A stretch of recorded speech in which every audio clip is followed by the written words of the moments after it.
हमें सुबह जल्दी पहुंचना था, इसलिए हमने रात को ही हमारा सफ़र शुरू कर दिया था। सबकी आंखों में नींद भरी थी, लेकिन नींद के साथ एक एक्साइटमेंट भी थी कि क्या आज हमारे नसीब में जंगल के राजा से मिलना लिखा है या नहीं। हम सुबह 5 बजे सासन के सिंह सदन पहुंचे, एक ऐसी जगह जहां पर हर कोई विजिटर एक उम्मीद के साथ आता है कि आज जंगल उनके सामने अपने कौन से राज खोलेगा। सिंह सदन के रिसेप्शन पॉइंट पे परमिट लेकर हम अपनी जिप्सी का वेट कर रहे थे। हमारी सफारी का टाइमिंग सुबह 6 से 9 बजे का था और हमें सफारी के लिए रूट नंबर 2 मिला था। थोड़ी देर में हमारी जिप्सी आ गई और हम ऐसी दुनिया में जाने के लिए निकल गए जहाँ के हम सिर्फ मेहमान हैं।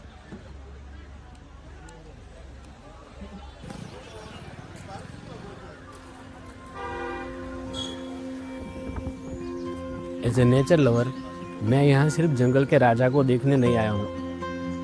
गिर का जंगल अपने आप में एक रहस्य है। मेरे रूट्स इसी धरती से जुड़े हैं, इसलिए मुझे पत्थर से लेकर पत्ते तक गिर की हर एक चीज से लगाव है। मुझे पता था कि अगर आज शेर नहीं भी दिखे तो मैं निराश नहीं होने वाला, क्योंकि इस जंगल से मैं कुछ न कुछ सीख कर ही जाने वाला था। जंगल का नाम सुनते ही ज्यादातर लोगों के दिमाग में हरे भरे जंगल की तस्वीर आती है, लेकिन गिर का जंगल अलग ही कहानी बताता है। गिर का जंगल ड्राई डेसिडस टाइप का है, मतलब कि ऐसा इकोसिस्टम जो शायद पहली नजर में सूखा हुआ या फिर मुरझाया हुआ दिखता है। ड्राई डेसिडस टाइप में पेड़ अपने पत्ते हर साल गिरा देते हैं ताकि गर्मी के दिनों में अपने लिए पानी बचा सके। ये कुदरत का अपना इंटेलिजेंट डिजाइन है। यहाँ पर हर एक चीज का कुछ ना कुछ रोल होता है। इस इकोसिस्टम का सबसे इम्पोर्टेंट फीचर है सीजनल एडेप्टेशन। गर्मी के महीनों में यह जंगल सूखा दिखता है, लेकिन बारिश आते ही यही जमीन हरा भरा जंगल बन जाती है। वैसे यहाँ पर अभी थोड़े दिन पहले ही बारिश हुई है, इसलिए सब जगह हरियाली दिख रही है। यहाँ पर पेड़, जमीन और जीव सब मिलकर एक पूरा इकोसिस्टम बनाते हैं। जंगल को समझते हुए हम आगे बढ़ रहे थे, तभी हमें एक झुंड दिखाई दिया। यह चीतल यानी कि स्पॉटेड डियर। यह जंगल के अलार्म सिस्टम है। खतरा महसूस होते ही ये एक खास प्रकार की आवाज निकालते हैं जो आसपास के सभी जीवों को चौकन्ना कर देती है। चीतल की खुराक भी एक इम्पोर्टेंट इकोलॉजिकल पॉइंट है। जब ये घास चरते हैं तो ऊपर ऊपर से ही चबाते हैं, क्योंकि इनका मुंह छोटा होता है। इस वजह से घास की जड़ें सुरक्षित रहती है और वही घास कुछ दिनों बाद फिर से उगाती है। लेकिन जब हम पालतू मवेशी जैसे कि गाय और भैंसों को जंगल में चरने के लिए लाते हैं तो ये पूरी घास को जड़ से खींच कर निकाल देते हैं, जिससे उस जगह पर दोबारा घास उगने में काफी समय लगता है।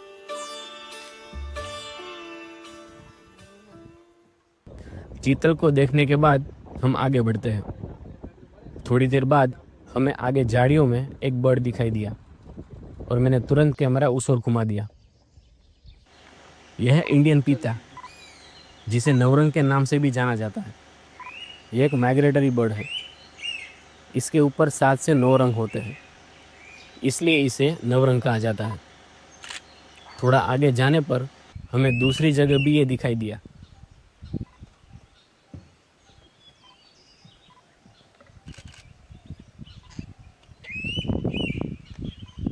थोड़ा आगे चलते ही हमें एक सरप्राइज मिला। फाइनली हमें सफारी की पहली लायन साइटिंग हुई।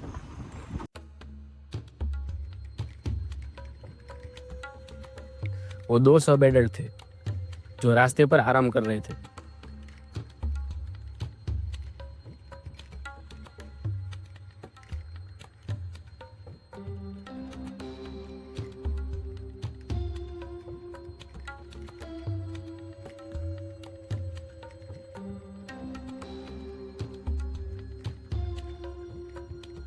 वो हमारी जिप्सी के एकदम पास से गुजरे। और उनमें से एक ने कुछ कदम आगे जाकर पीछे मुड़कर देखा। उसकी नजर सीधा मुझे देख रही थी और ऐसा लगा जैसे एक पल के लिए जंगल ने रुककर मुझे नोटिस किया हो।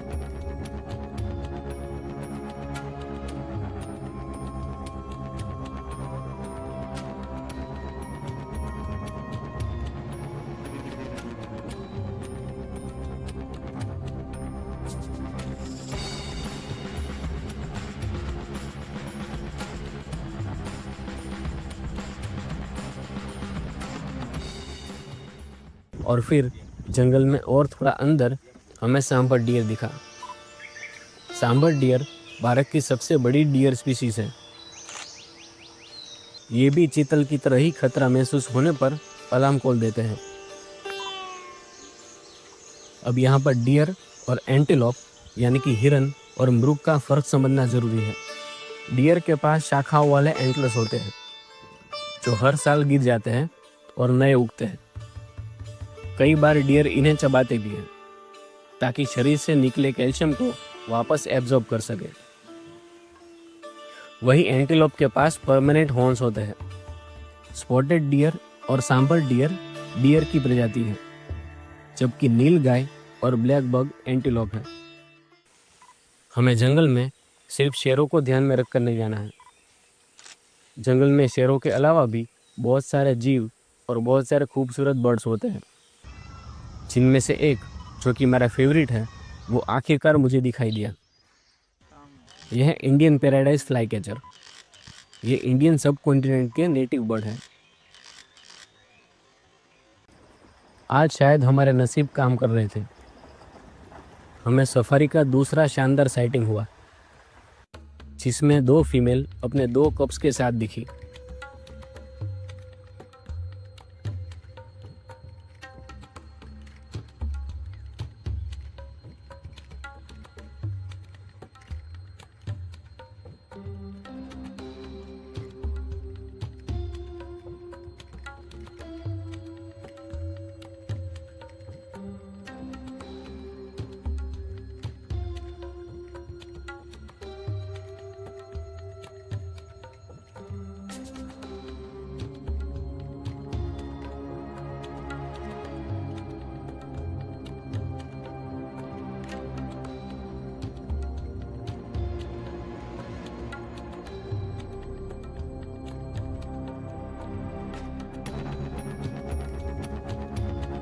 वो भी मेरे एकदम पास से गुजरी और मैं बस उन्हें देखता ही रह गया।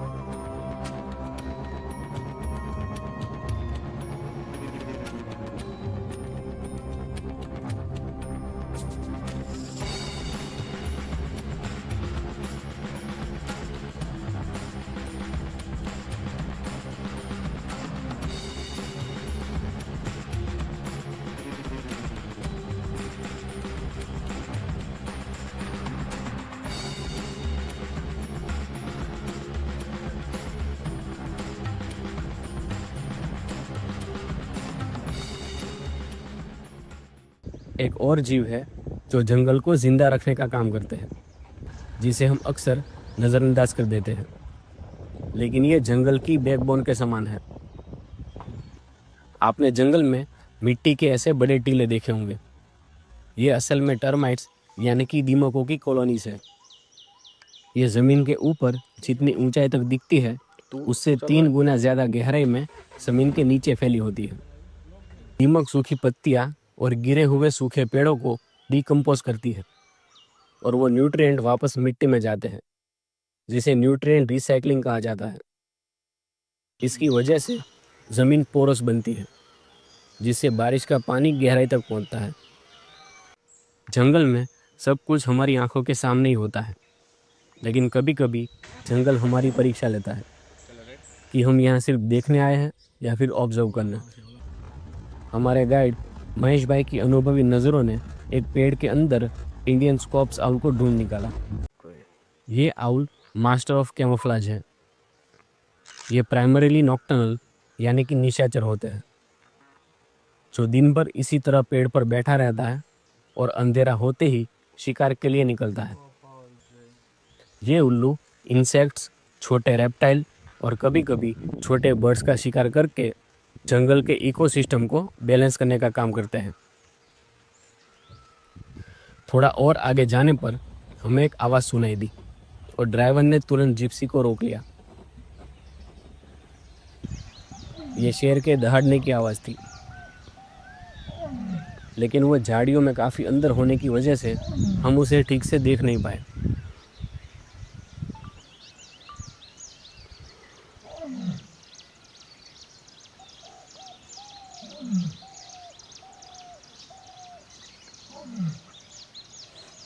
हमने सोचा भी नहीं था कि आज की सफारी हमारे लिए और भी ज़्यादा लकी होने वाली है, क्योंकि थोड़ा आगे जाते ही हमें लायनेस अपने 2 कप्स के साथ पानी पीते हुए दिखाई दी।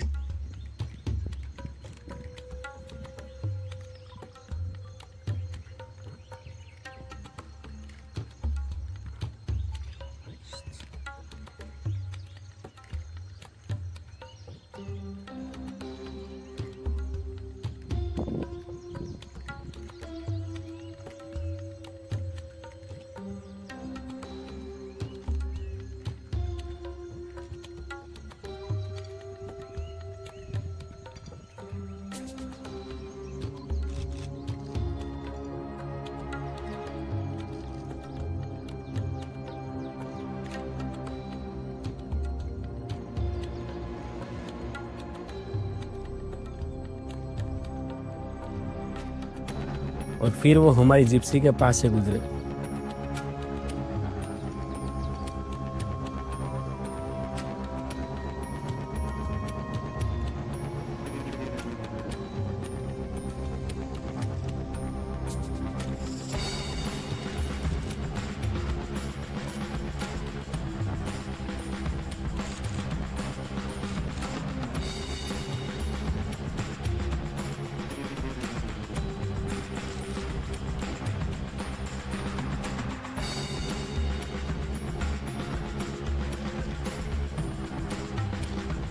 एक कब ने मुड़कर सीधा मेरी ओर देखा और 2 कदम मेरी ओर चला आया।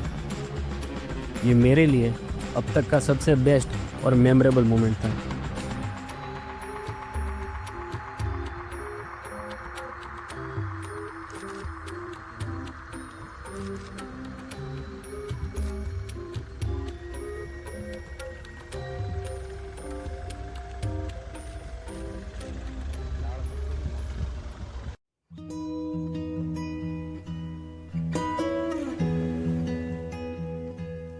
इस सफारी के दौरान मैंने एक गहराई से महसूस किया कि अगर आप बिना कुछ सोचे, बिना किसी उम्मीद के साथ जंगल में आते हो, तो जंगल आपको बहुत कुछ दिखा देता है। मेरा मानना है कि जब आप बिना किसी उम्मीद के आते हो, तो अगर कुछ भी नहीं मिला तब भी आप निराश नहीं जाओगे। मैं ये सब सोच ही रहा था और जैसे जंगल ने मेरे मन की बात सुन ली।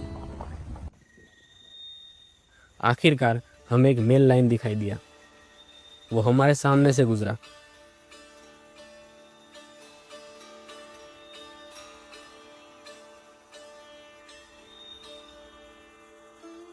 वो अपनी मस्ती में मस्त था।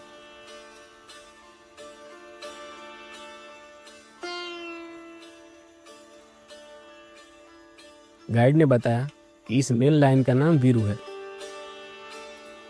जय और वीरू की जोड़ी गिर में काफी मशहूर है।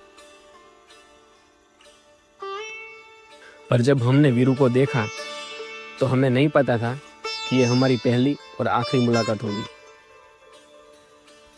इस सफारी के कुछ ही दिनों बाद मुझे मेरे दोस्त का कॉल आया कि वीरू की दूसरे शेरों के साथ फाइट हुई है और अब वीरू इस दुनिया में नहीं रहा। उस दिन मैं काफी दुखी था।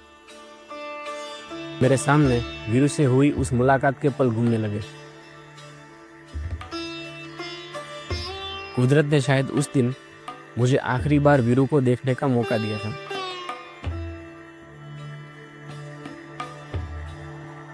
जंगल ऐसे ही चलता है, यही जंगल का नियम है। जो ज्यादा ताकतवर है वही राज करेगा।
बेल लाइन वाली साइटिंग के बाद हमारी सफारी खत्म होने वाली थी। आज गिर ने मुझे जो दिखाया उसे मैं कभी नहीं भूलने वाला।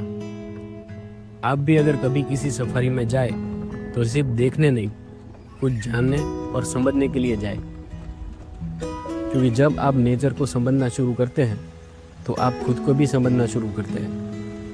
क्योंकि हम नेचर से अलग थोड़ी है, हम भी इसी नेचर का हिस्सा है।